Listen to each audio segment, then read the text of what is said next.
You see, says Professor Silver, cloning is not an efficient way to do evil. It's too chancy. You have your kids, you wait all that time, then everything goes wrong. Truly evil people, he thinks, are not going to like cloning. And then he says, now this is serious. He says that probably the first big customers for human cloning, instead of being bad people, may be good people. We have been surprised and overwhelmed by all the attention over my wife's pregnancy. When we return, a real-life situation where Lee says even you might agree that cloning is the best solution. Professor Lee Silver says there has already been a situation, and it's a famous one, where even you might agree that good people could have used a clone. It's a wonderful story that really happened in California about 7 or 8 years ago, where a child of 17 was dying of a very, very slow-growing leukemia. It's hard for me to get up here and ask my friends for help. To stay alive, Anissa Ayala needed bone marrow from a compatible donor. But wherever she looked, school, her family, her town, she couldn't find a match. If there was no donor, this girl was fated to die within 3 years. Desperate, Anissa's parents made their famous decision to have a second baby, hoping that the newborn baby would be compatible with the oldest daughter. Then they waited. The tension was awful. Even if I do pass away, or if that's God's will, that's God's will, and they'll have this baby to carry on with. Come what may, said Anissa's mom, we will love and care for our new daughter.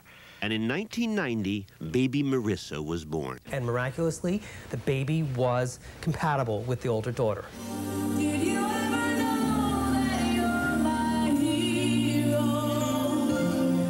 But consider, says Professor Silver, had cloning been available, they could have plucked one skin cell from the older daughter, very simple, and created a second daughter, knowing this time for sure, in advance, with no doubt and no searches and no excruciating tension, that the blood types would match. So, in some situations, says Lee, cloning is the best option. Would you do this if you were in their situation? I would absolutely do this if I was in their situation, and my wife would as well. And, says Lee, there will be more and more of these situations where, forget about Hitler, perfectly ordinary, loving couples all over the world will begin to use cloning technology. Now, that doesn't mean that 50 years from now people will be making duplicates of themselves like they do in the movies, no. Lee says cloning will be much more subtle than that. It will be individual parents who are trying to give advantages to their children.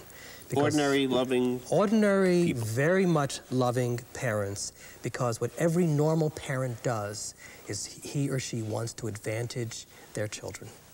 50 years from now, says Lee, the safest way to create a healthy baby will not be making love at home in bed. Instead, he predicts more people will make their babies at the doctor's office. What a weird form of lovemaking, where you go to the doctors, remove all the ingredients, stick them in various jars. Well, we have this. Where's the fun in this? We have this confusion between sex and reproduction. They're completely separate from each other. I mean, they used to be connected, but they don't have to be anymore. Most of the time we have. Hard to get used to. Well, most of the time we have sex that has nothing to do with reproduction. And in the future, reproduction may not have anything to do with sex. Most people have no idea which sex act produced their children. They can keep on having sex as much as they want, but the reproduction is going to be done in the laboratory. Okay, well. Provocative enough for you. It's very provocative. I have always connected the two.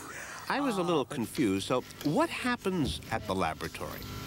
Well, Lee says you'd fertilize the egg, then you'd take a look and say, okay, it looks like we're going to have to fix a couple of genes here to make sure you have a healthy baby. But to do this safely, they take the embryo that you and your spouse and your doctor created in the lab, and they make 4 or 5 copies, meaning they clone the embryo. These are now identical copies, tiny clones.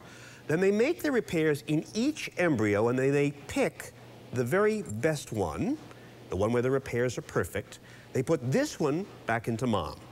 So when Lee says that people in the future will use cloning technology, he doesn't mean movie clones like this. He means clones like this, on a much smaller scale, as a way to design a healthy baby. Of course, there are huge ethical issues here. But if you say to parents, no, no, no, you cannot do this, they're going to say, why can't I give something to my child that's going to make my child more successful and happier? I'm just trying to help my child. yes, but cloning will allow us to add and subtract and repair all kinds of genes so that human beings can truly begin to design their children. And once children are designed, what do we gain? And who do we lose?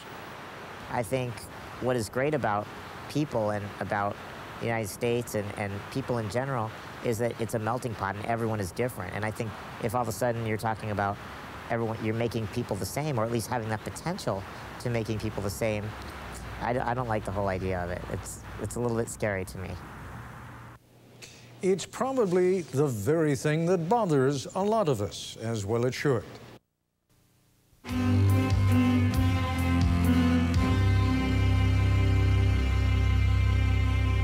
Mark Trombino is 29 now, but when he was about 8, he realized he was different. Pretty soon, about maybe second, third grade, other kids started growing more than me. And then my mom told me that I was small. So I said, well, how big will I be? She said, well, I don't know, but not too big.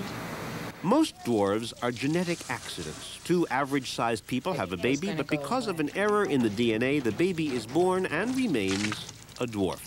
When I transferred schools, it was pretty hard because nobody knew me, and I didn't have any friends. And a lot of people made fun of me. But after a while, it just got a lot better. When this film, Little People, was made, no parent could have known they were going to have a dwarf, because the gene for the most common form of dwarfism had not yet been found, so there was no test a pregnant woman could take. But now there is.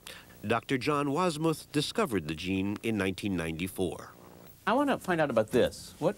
Let me get down here so I can ask you. What is this? This is my DNA, the picture of me. Dee Miller coordinates a clinical service for dwarves out of Johns Hopkins Hospital. Okay, and the difference here is this is one person and another person, and there you are under the star. Right. And you have these 2 extra little bumps. It's a different mutation. And that's and it's a teeny tiny thing. But now that doctors can see that teeny thing in a 10-week-old fetus, for the first time it is possible to avoid a potential disaster. When 2 dwarves decide to have a baby, there's a 25% chance the child will have a lethal condition and certain early death. But with the test, dwarves can discover this problem very early in a pregnancy, which for many of them is an extraordinary benefit. But along with the benefit, some dwarves argue, these tests one day could create a danger. A couple of years ago, on the Little People website, there was talk that tests could eliminate us altogether.